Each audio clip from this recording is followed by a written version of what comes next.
अचानक ही मंदिर का वो पत्थर का दरवाज़ा एक धमाके के साथ खुला और सारा मलबा चारों दिशाओं में बिखर गया।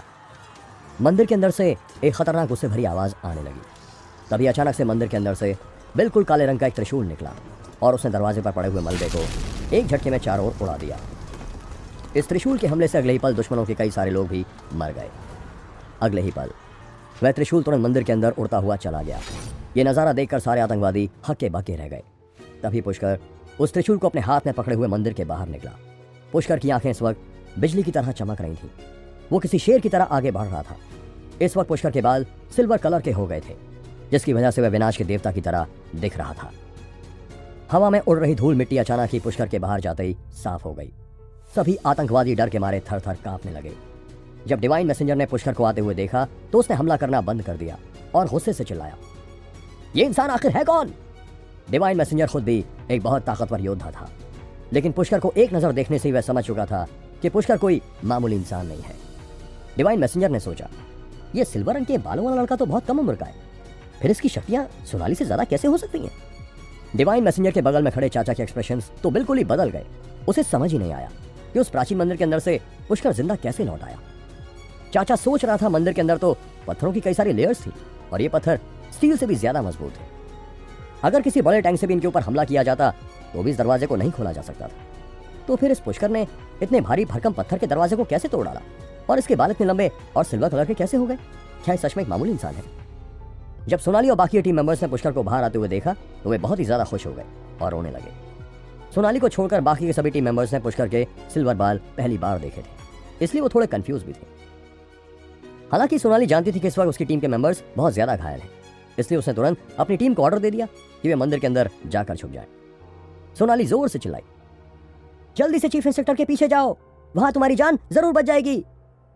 यह नजारा देखते ही चाचा ने तुरंत डिवाइन मैसेंजर से कहा, यही लड़का स्पेशल फोर्सेस की टीम का चीफ इंस्पेक्टर है और ये लोग इसकी बहुत इज्जत भी करते हैं। यही है जिसने हमारे कई सारे लोगों को एक ही मुक्के में मार डाला था। डिवाइन मैसेंजर बोला, चीफ इंस्पेक्टर? हाँ, मुझे तो इस बात पर बिल्कुल यकीन नहीं हो रहा है।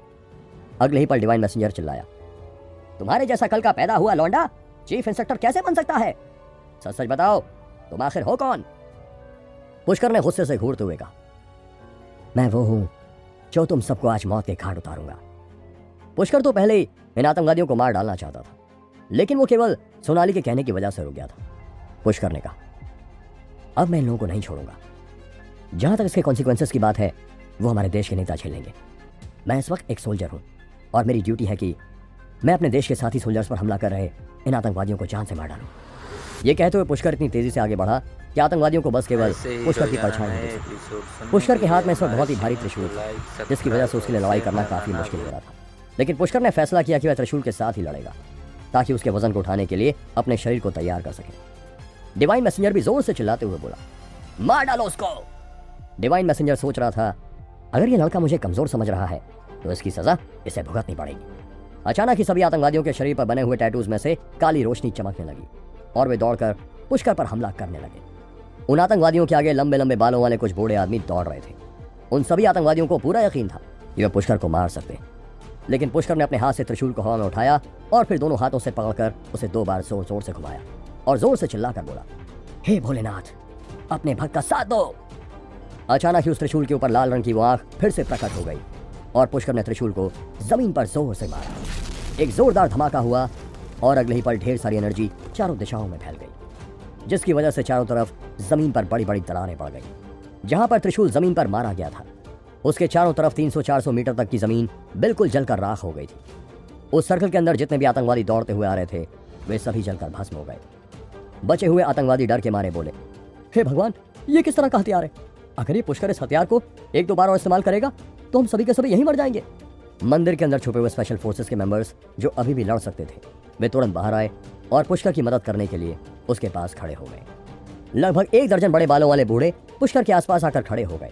वो पुष्कर पर हमला करने वाले थे ताकि पुष्कर अपने खतरनाक हथियार को दोबारा इस्तेमाल ना कर सके, लेकिन पुष्कर ने अपनी मंत्र शक्ति से अपने शरीर को उन लोगों के हमले से बचा लिया। यह नजारा देखकर डिवाइन मैसेंजर की आंखें फटी की फटी रह गईं और उसे भरोसा हो गया कि पुष्कर सचमुच में स्पेशल फोर्सेस टीम का चीफ इंस्ट्रक्टर है। लेकिन साथ ही साथ डिवाइन मैसेंजर को यह भी पता था कि वह अपनी करंट शक्तियों से पुष्कर को नहीं हरा सकता है। डिवाइन मैसेंजर बोला, अगर ऐसी बात है तो मैं एक कदम और आगे बढ़ जाऊंगा। फिर वह जोर से चिल्लाकर बोला, हे मेरे भगवान, मैं तुम्हें 100 लोगों की बलि चढ़ाता हूं। ये कहते ही अचानक उसके चारों तरफ खड़े 100 आतंकवादी जमीन पर गिर पड़े और जलकर राख हो गए। अचानक डिवाइन मैसेंजर के शरीर पर काले रंग की एनर्जी की बड़ी बड़ी लपटें उठने लगी और वह लगभग 1 मीटर लंबा हो गया, जिसकी वजह से वह पूरी भीड़ में अलग दिखने लगा। पुष्कर ने जब ये देखा तो वो मुस्कुराते हुए बोला, मैं तुम्हारा इंतजार कर रहा था।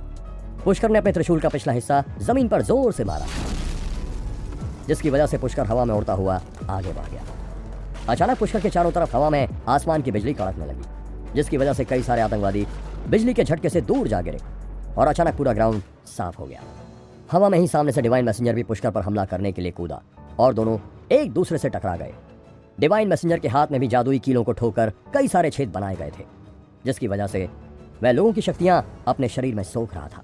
डिवाइन मैसेंजर ने पुष्कर को हवा में कई बार मुक्का मारा और कहा, लड़के मरने के लिए तैयार हो जा।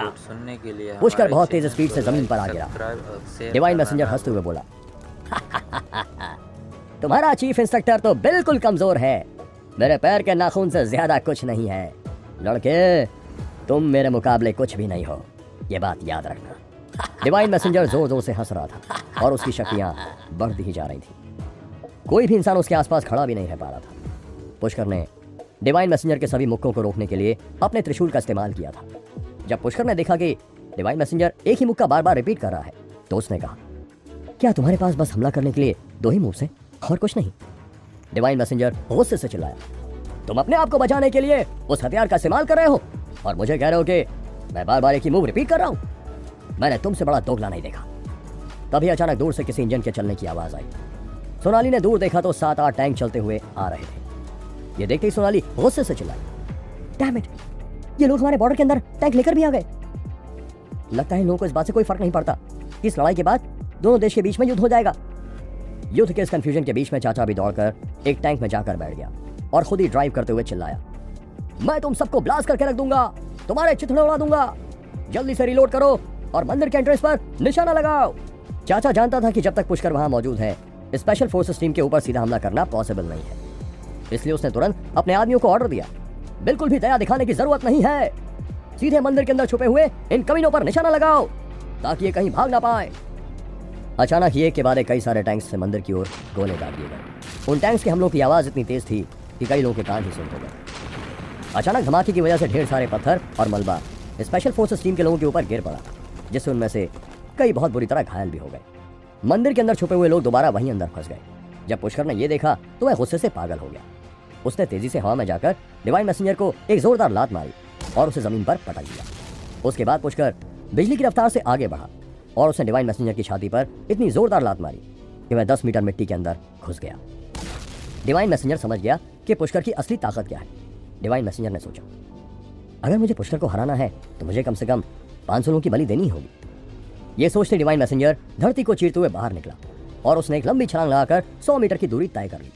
लेकिन जैसे डिवाइन मैसेंजर जमीन पर लैंड करने वाला था, पुष्कर ने अपने त्रिशूल से निशाना लगाया और डिवाइन मैसेंजर को अपने त्रिशूल से छलनी कर दिया।